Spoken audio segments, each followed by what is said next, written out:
Hello and welcome to another session of otherTwoCents. My guest for this episode is Dennis Owusu-Ansah, who's here to share his experiences and the challenges he faced as an entrepreneur in the tech space. How are you doing? I'm very well, thank you. I'm really glad to be on this show today. Yeah. Tell us a little bit about your childhood. Yeah, growing up, I was born in Sweden. I was born to a family of, 5 kids. My dad was somebody that traveled back and forth, and he made his way in Sweden. And from there, he was able to raise us. How many years did you spend in Sweden? Sweden, I was about 8 years when I left there, roughly. We left there to go and live in Ghana permanently because that's where we originate from. Obviously, growing up there, I went to school and what have you. So I actually, learned the language and everything else. But, spending time in Ghana, that's where I learned to pick up, English. And from there, I sort of like lost some of the, the language, the Swedish language.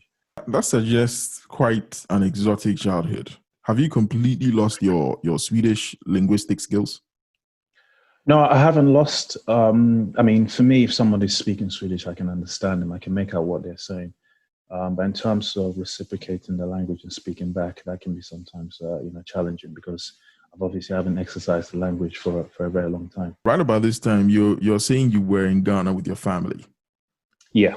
How was schooling like in Ghana? Oh, Ghana was a different ballgame. I got to taste the sweet firmness of a cane. For the very first time in my life, growing up there, the discipline levels were just off the charts. Everything was very, very formal, and people were hungry to learn. They were trying to, survive, build their lives, and so on and so forth. So for us, it was realizing that, things aren't that easy in Ghana. But the thing is that you learn a lot in Ghana.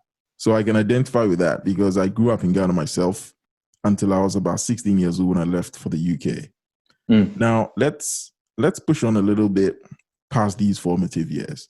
When did you come back to the UK? So I wouldn't say come back to the UK per se, but because when we came to the UK, it was in 1996.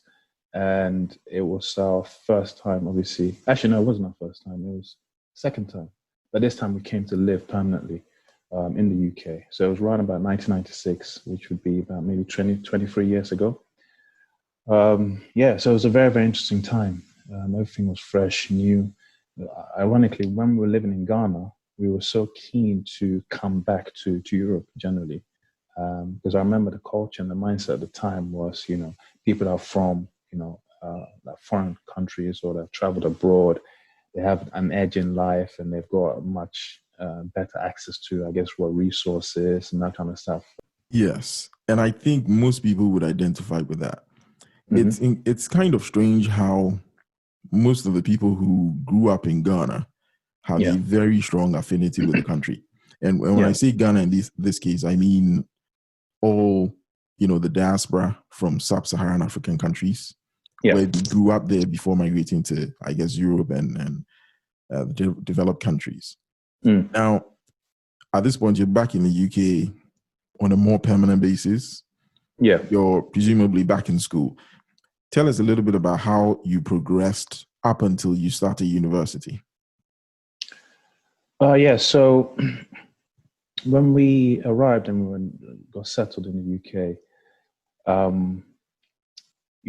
I went to St. Joseph's Academy Boys' School. It was a Catholic school. There, the culture was so much different compared to Ghana. I progressed to go to John Ruskin College, which is based in South Croydon. And I loved it there. So John Ruskin was very, very good because all of a sudden you have a lot more freedom. You're not having to go to, lessons at a specific time. You can go to school. Go to a lesson maybe in the morning and you've got the rest of the afternoon free. And you got to pick the topics that you wanted to study, like the subject matter. So it's almost like a bit of what we got from uni, but just earlier on. So I enjoyed it very well there. I met some of my closest friends at at John Ruskin. And yeah, it was a very, very good time. Can you tell me a little bit about when you started university? And I know you went to Brunel because we both went there. Correct. So give me a bit of a background brief about your time at Brunel University. When I got to Brunel, it was very, very interesting because we met people of different, backgrounds and, line of work interest. And obviously, that's where I met yourself at the time. Yeah. Right. So you finally got into Brunel. Mm-hmm. You're reading computer systems engineering. Correct. You graduate, 4 years later? Correct, yeah. Right. Now, as you approached your graduation, what were your thoughts in terms of going into the workplace, in terms of your career aspirations, in terms of what you felt was available to you to exploit career-wise? Because I did computer systems engineering, I felt like we had a lot of options available, right, in terms of job roles. I do remember that I wasn't sure as to whether to focus more on hardware or focus more on a particular strand of what software, development. Job prospects, funny enough, there wasn't as much as I had expected because when I finished, it was, we'd had the financial crisis, right, during the credit crunch. So jobs weren't widely available. And also the ones that I wanted to get weren't really taking me on board. They were asking for experience. And I'd done a sandwich year, actually. And during this sandwich year, the kind of stuff that I was doing wasn't really relevant to the kind of roles I wanted to go for because I was working as an IT technician at a secondary school. So in terms of what job prospects, there were not as many as I'd expected, right? So eventually, through perseverance, I managed to secure one, and I stayed with that company for a number of years. Can you tell us about how Traderiser came to be and how you drove it from its inception right up until the end? Yeah, sure. So Traderiser, for those who don't really know, it's basically a search engine type platform for finance and trading. If you've heard of Siri, Alexia, these type of platforms, it was a version of this specifically for people who are into stock trading and forex trading. Now, I originally got the idea as a result of trying to get a job, a higher paid job, and I was looking for something to do that would get me into finance. So I started off with this idea of, okay, look, if I'm to build something that's like a search engine in this space, how profitable and successful could it be? And so using obviously my technical skills, right? Using my technical skills in the space, I was able to build like a prototype of what would be going to become, Traderiser. And then from there, I kept on going around trying to find would-be customers of this product. And the feedback they gave me let me know that, okay, this thing has actually got potential. So that's how Traderiser initially started. Obviously, there's more to the story. For those who don't really know much about Traderiser, here's a little clip about Dennis explaining exactly what it does. My name is Dennis. I'm the CEO and founder of Traderiser. Financial firms spend an incredible amount of time and money conducting research. Front office professionals will often have a question about the markets and have to rely on a quant to gather and sift through multiple sources, load it into a spreadsheet and then run it through a quantitative application just to get an answer. This process is inefficient and involves multiple steps. At Traderiser, we're empowering financial professionals to conduct statistical research through the power of natural language. Our research assistant can answer both simple and complex trading questions. If you have a trading idea, you simply ask and it will generate an answer in the form of a report, just in seconds. By adopting our technology, you will save time, money. Research has never been simpler. Come and see me so I can talk to you more about this. Thank you. So you've created this prototype, this proof of concept, right? Yeah. Clearly, you must have wanted to raise funds to take it to the next level. Tell us how that journey developed. How did you go through the process of trying to bring this to the awareness of venture capitalists, for investors, etc., to try and drive this thing right through to the point where you could bring it to mass market? Yeah. So a thing to note is that when I first got into the space, I had no idea about fundraising and how entrepreneurs go about, raising funds and getting their products and ideas really, really off the ground. So it was very, very experimental. But because I believed in the idea so much, I just threw myself out there. So one of the first things I did with this prototype was I basically used my own resources to go to a trade show, right? And from that trade show, we showcased the product, what would be the product. And from there, I got introduced to people who had connections to would-be investors. And so that was my beginnings to being exposed to, I guess, potential investors. And I got to learn about pitch decks, learning how to pitch properly, having an elevator pitch, learning how to communicate properly with different audiences, learn about your financial numbers, making sure that your product and project isn't going to run out of money.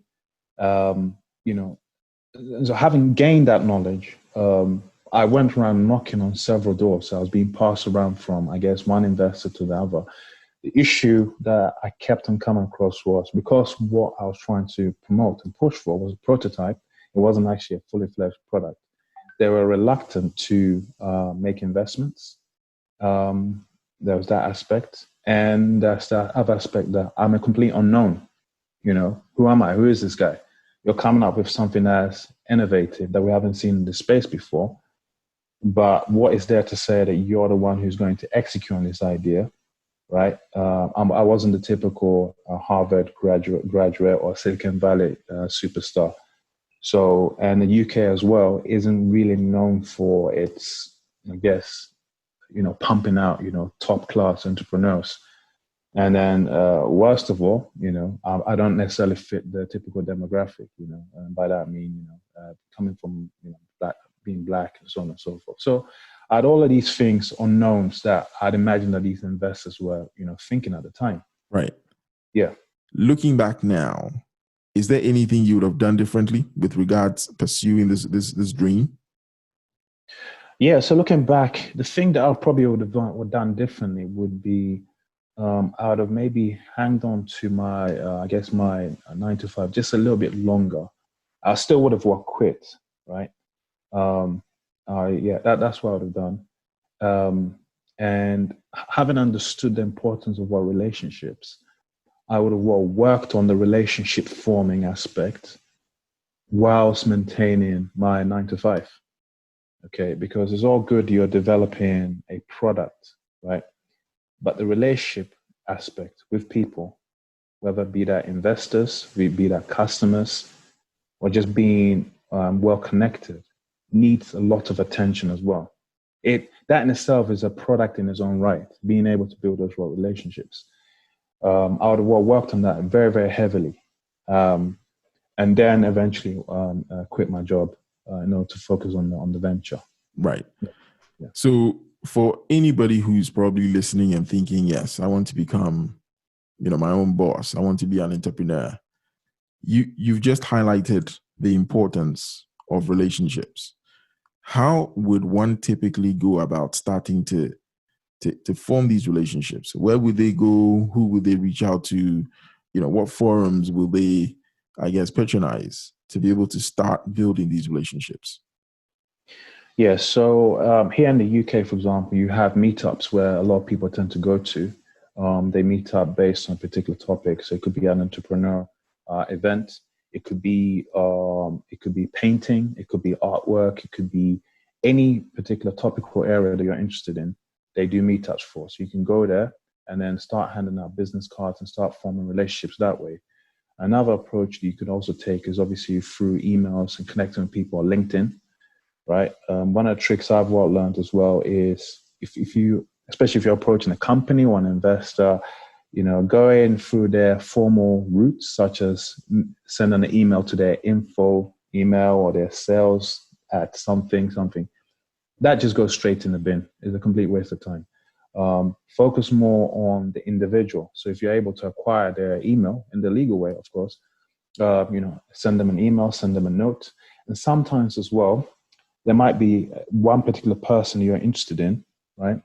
Going directly might not necessarily work, but find out maybe perhaps on LinkedIn, or maybe find out a friend who might happen to know that person and get them to do an introduction, to you or for you. And then that way you can work your way up in terms of having those relationships. And then when you form those relationships as well, you need to make sure you keep those relationships warm. You check in on them, you create content to engage with them, and to keep those relationships constantly, alive. Because there are times where, I might form a relationship and it might not seem relevant at that particular time, but there's some future time where you might need that person. And in this time where we're all trying to, I guess, be more self-aware with the Black Lives Matters, and I guess Black people from, the diaspora are trying to do a lot more. I think it's important that we all work to be well connected. I mean, that's very, very critical.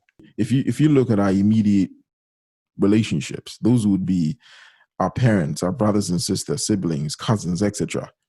Yeah. I mean, if you think about how important it is to keep those relationships cordial, try and apply those same principles to all these professional relationships. Because like you say, they can make or break you when you try and become an entrepreneur. Yeah. Now, I know that you went into this venture with a number of co-founders.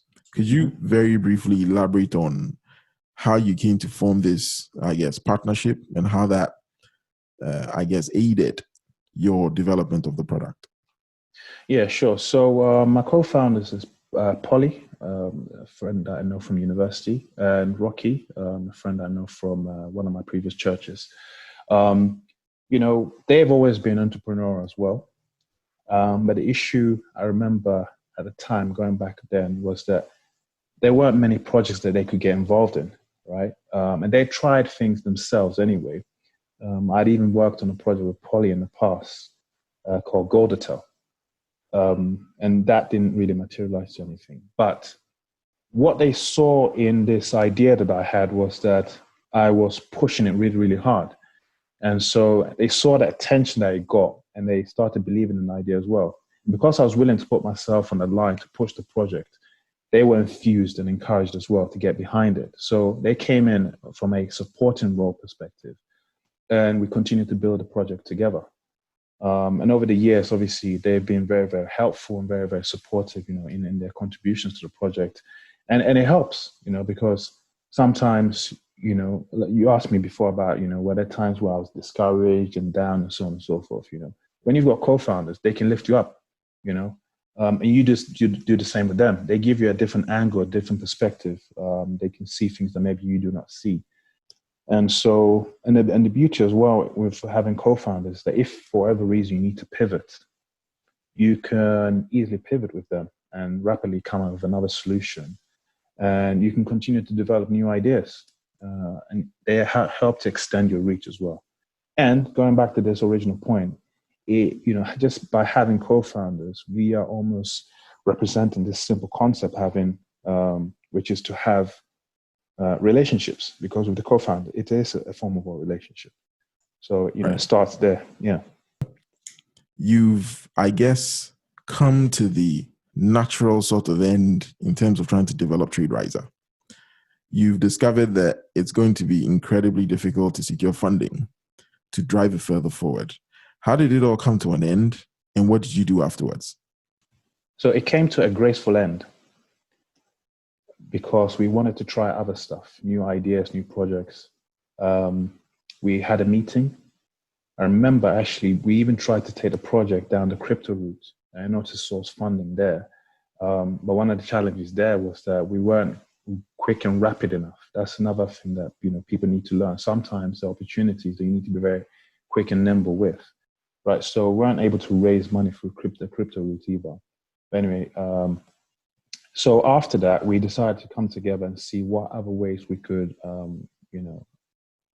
take the idea and see if we can, make money.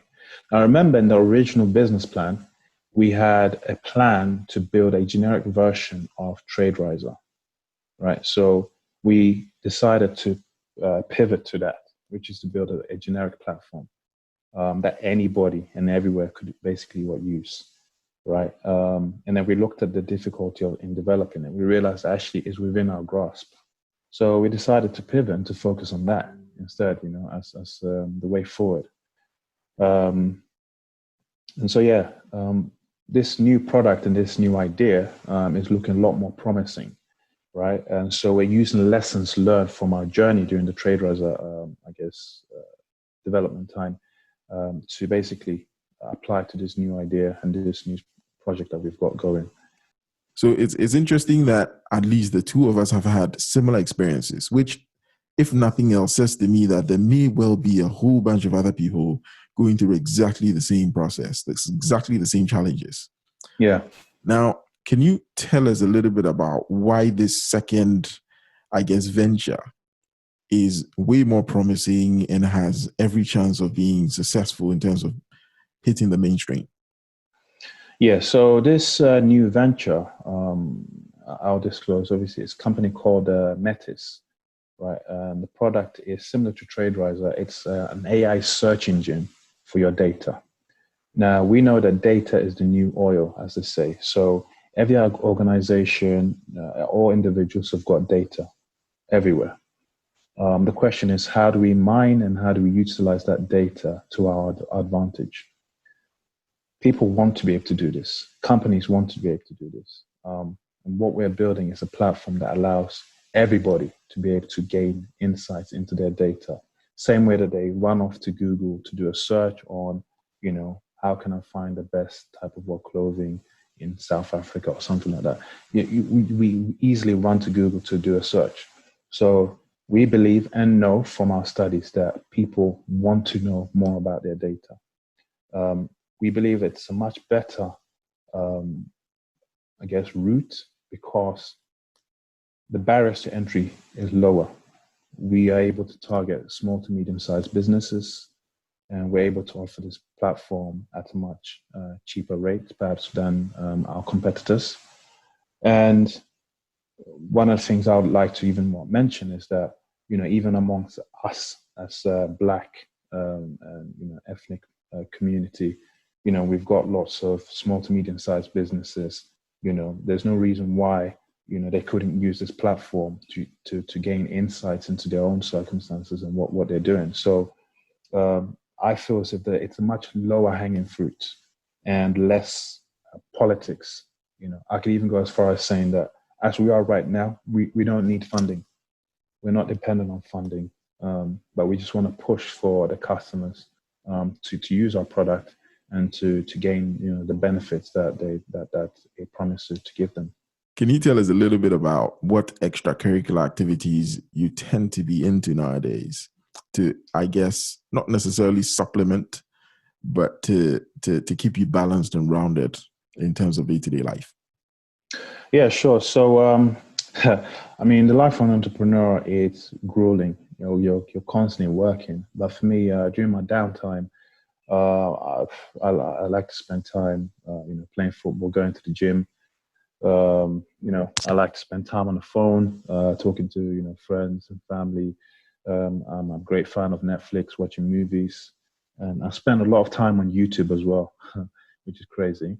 But in terms of other things that I guess I do during my downtime, I would say that I'm also working on another project, actually, which I'd mentioned. It's basically a media production company.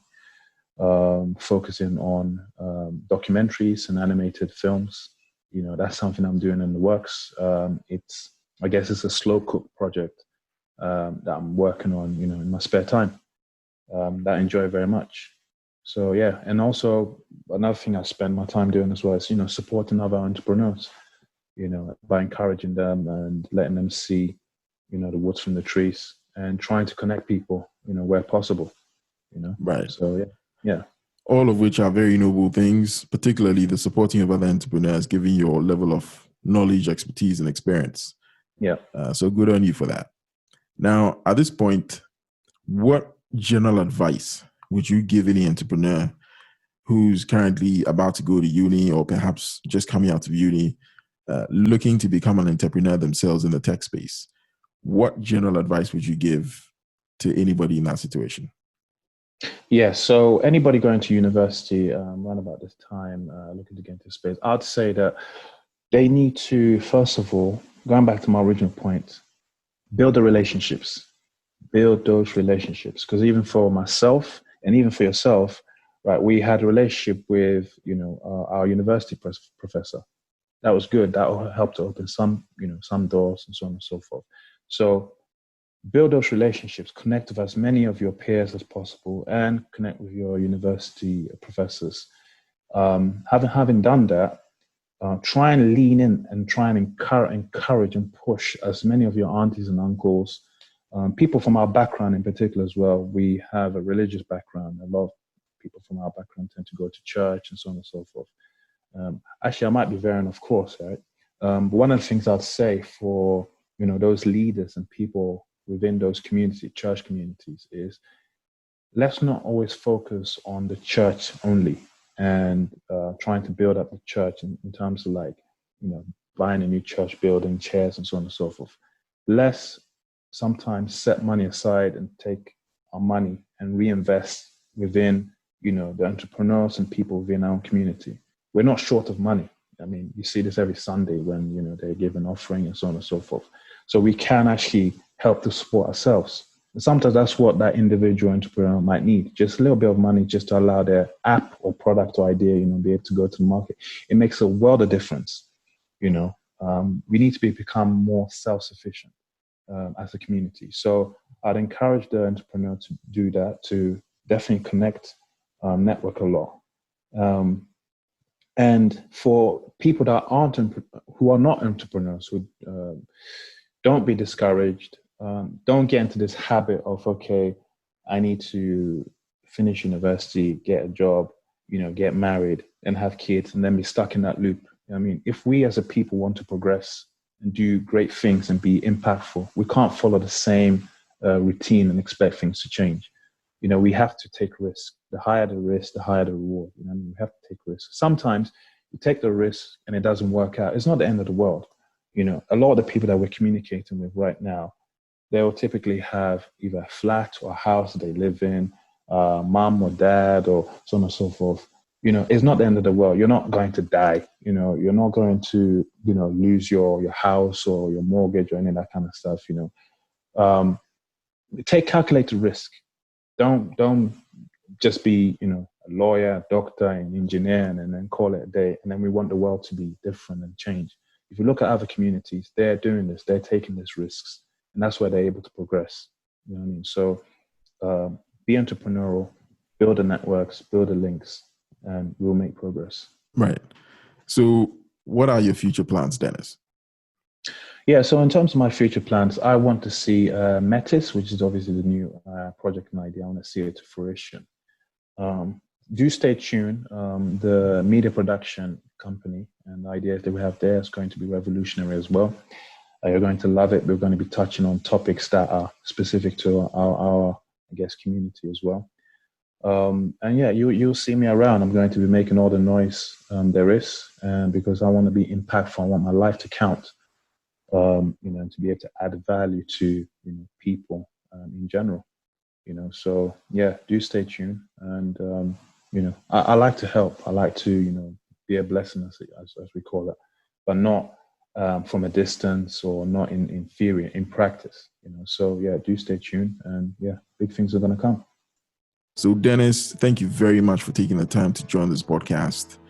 Very much appreciated. I wish you every success in your future, and I hope to hear very soon from you about your future ventures in terms of Metis and your media production company. Dennis, thank you. You're welcome.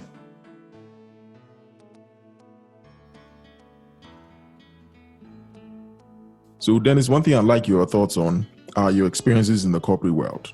How was it for you? I enjoyed it. It's been good. I find that with any environment, you tend to get politics, right? You get different camps of people forming their own little cliques.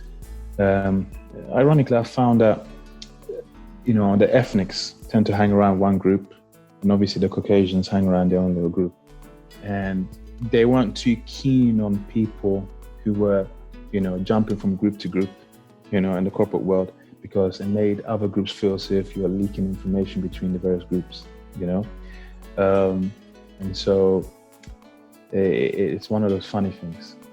Right. But yeah. Now, just to jump in there real quick, I mean, unlike most people, I have pretty much worked for more or less the same company for well over a decade. Every single manager I've had, from my entry level to the senior level I am now, they've all said it's a game. It's a tick box exercise. Do you think that it's good that it's a game, and is it worth playing along? That's a very good question. If you're on the outside, it is not worth fighting the system. They will kick you out faster than you can see there. You almost are obliged, if you want to keep your job, that is, if you want to get promoted in your workspace and you don't want to keep having to keep changing jobs, you have to play the game. I played the game, got my 3 promotions to the level that I am now. Now, from the inside, you're able to say to people, you know what? I don't think that's right. We need to change this. So yes, my answer to your question is make sure you secure your supply lines before you surge ahead. Yeah. To use a military pun.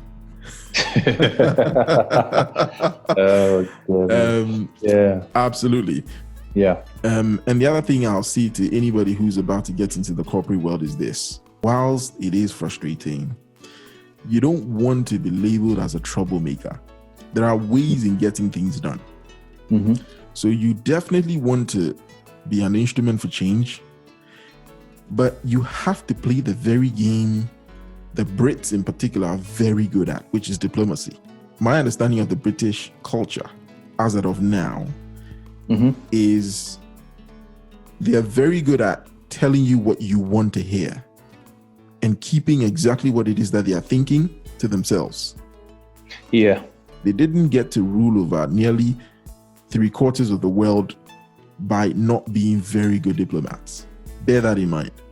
Mm-hmm. So if you're in the diaspora, in places like the UK, like Europe, and to some extent the Americas, master the art of diplomacy. So you are trying to effect change, but you're not coming out and looking like an angry black man. My advice, if you're going to go corporate, is take drama lessons. Yeah. Learn how to act.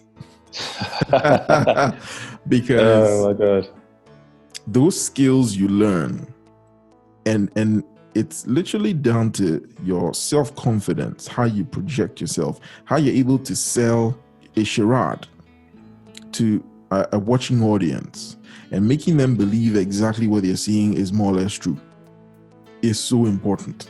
Mm-hmm. It's almost unfortunate that that's what it comes down to. But remember that you don't have to do this forever. It's just so that you're seen as part of the clique. Yeah. Now, once you're in the clique, you'd be comfortable with the guys anyway because you would have built the relationships with them. Mm-hmm. But when you then start to raise topics about perhaps how we change things, it will be better received. Yeah. They are more likely to listen, more likely to give you an ear to say, you know what, actually, I probably agree with that. And it needs changing. Yeah. I'll give you an example. After I got to the position where I was able to voice my opinion, I actually penned an email. Mm-hmm. And that's actually a contradiction. I wrote an email to one of our directors in the consulting department. And I said, look, here are my views on what I think needs to change with regards, promotions and how people progress, how roles are assigned to different consultants, etc. And I was surprised when the director wrote back and accepting pretty much every point I made except one. And to be honest, that one point that he argued against was one that he couldn't openly accept, that there was a bit of nepotism, there was a bit of bias in the way that things were working. If he acknowledged that, I could have probably even sued the company. So he had to rebut that, which was fine. Of about 8 points I made, he accepted 7. And I was surprised when about 5 to 6 months later, there was a whole set of changes that the company implemented with regards to how people are given the opportunities to take on new roles, to develop, and to stand a chance of promotion. So you can make a difference. Can affect change, yeah. Straight from the outset, stand on the outside and start shouting in that we need to change stuff. And this, I guess, goes to, the whole situation with racism and all this kind of stuff. Black Lives Matter, which you've touched on. Yes, it is important because what we're seeing is it's too brutal. Yeah. No. But for those who are having to work in the diaspora in developed countries, etc., who are having to work side by side with their white counterparts, you have to stay integrated. You have to stay engaged. And only when you've, I guess, gained their confidence should you start suggesting what needs to change and how quickly. Because otherwise you'll be just castigated. And that is the last place you want to be. Because we're not advocating that everybody in the diaspora just move back to Africa. No, that's just the backward thinking, right? We have to make the same impact that other ethnic minorities are making. The Indians, the Chinese, the Jews, and all that kind of stuff. Yeah. And a lot of it is we internally getting our houses in order first, and being able to show the united front, which everybody can then recognize, so that when we start making the suggestions to say, look, let's do let's do things this way, they don't just revert to some old stereotype about how, Black people work or operate. This is important. We need to smash those stereotypes.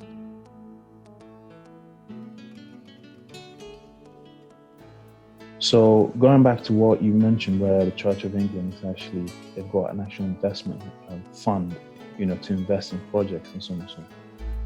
I think it's absolutely critical that churches from day dot have an investment fund as well to reinvest into the community. Because if they reinvest into the community, right, when we succeed, the church succeeds. When we succeed, the money is brought back into the church fold. Okay, is not to take all of the offering that churches are currently getting and then just give it to the entrepreneurs and so on. It's just create an investment wing for that very purpose. You can put all the due diligence that you want. I mean, it wouldn't be the first time that an investment wing is being created. There's some already out there anyway, right? We've got professional VCs. Let's adopt those practices. Let's adopt those concepts and how they're able to vet ideas and projects, and then do it, because if we do that, it's going to make so much of a change, because that's where most of people from my background, that's where we spend most of our time and our energy. It's all well and good making Bible quotations, speaking into the word, you're doing all this, spiritual Christian gimmicks that we tend to, do, but when it comes to the practical side, starting something from A and seeing it all the way through to Z, we lack so much. Some churches, for example, are doing things to help people, let's say, let's say with parenting. They might bring in a guest speaker to talk about prosperity, as they call it.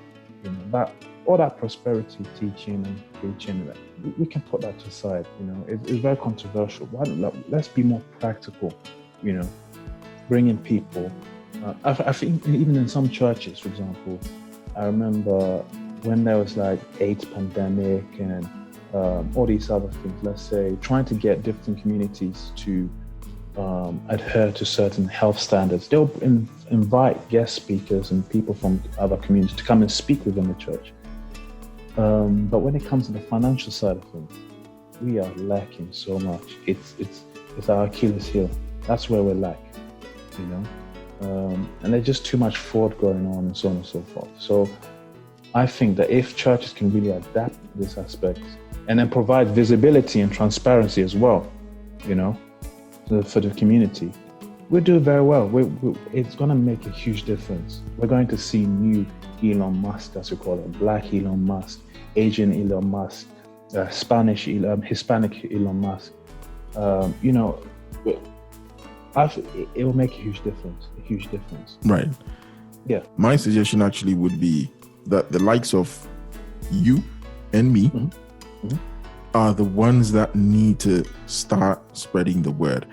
We are the sorts of people that ought to, I guess, be right with God and step out into the community and start to, I guess, spread the word of God. Now, in doing that, our knowledge and experience in the practical entrepreneurial space will infuse into, you know, how we advise people to go about their daily lives, to be indeed prosperous. Yeah. Because, you know, manna isn't going to fall from heaven. In order to be prosperous, you have to work hard. I mean, it says it in the book of Genesis, or basically the curse of man, that you will wipe the sweat of your brow to put food on the table. Yeah. People forget this. So the more we, I guess, lead by example, right, the more we can show people that actually, you know what, your life chances and your opportunities, or the opportunities you get in life, start way back in your school days. Because when we went through school, we thought, you go through school, you finish, and somehow the prosperity and opportunities will just be there for you to pick from. Yeah. You're not going to find money growing on any magical tree. No. Or spiritual tree. It doesn't quite work like that. No. Okay. So, I mean, I wholeheartedly agree that the churches, particularly in sub-Saharan African countries, could do a whole lot more. A whole lot more. So much. And another thing as well is, if money is a sensitive topic around when it comes to churches and so on and so forth, at the very, very least, let's build strong community leaders who can advise in various areas so that we can run to them all the time and have a network of them. So when it comes to health, we've got somebody from that same church community who advises when it comes to health. Same thing for finance, same thing for entrepreneurship. I mean, this approach isn't as sensitive. It's a lot easier to do. So the reason why I'm making this such a big deal is because that's where we gather. The church is where we gather, you know, all the time.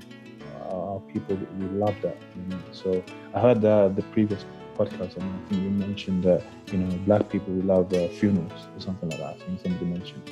You know, so it's anywhere where we like to gather and we do a lot of activity. That's where we're able to get people from our backgrounds' attention, to be able to add the necessary value. You know, so that's my 2 cents. And another thing I would obviously like to add, if I haven't said it before, which is I want to be the person I wish I had, you know, when I was building my project from the very beginning. Be that investor or that advisor. You know, that's what I'm working towards. That's what I'm trying to grow into. You know, so that's one of the reasons why I'm even in this podcast. You know, to be able to speak and to, you know, get the word out.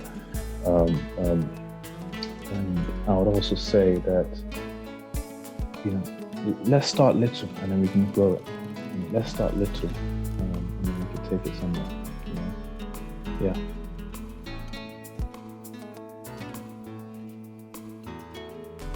Dennis, thank you very much. All right. All the best to you in your future. Likewise. Thank you.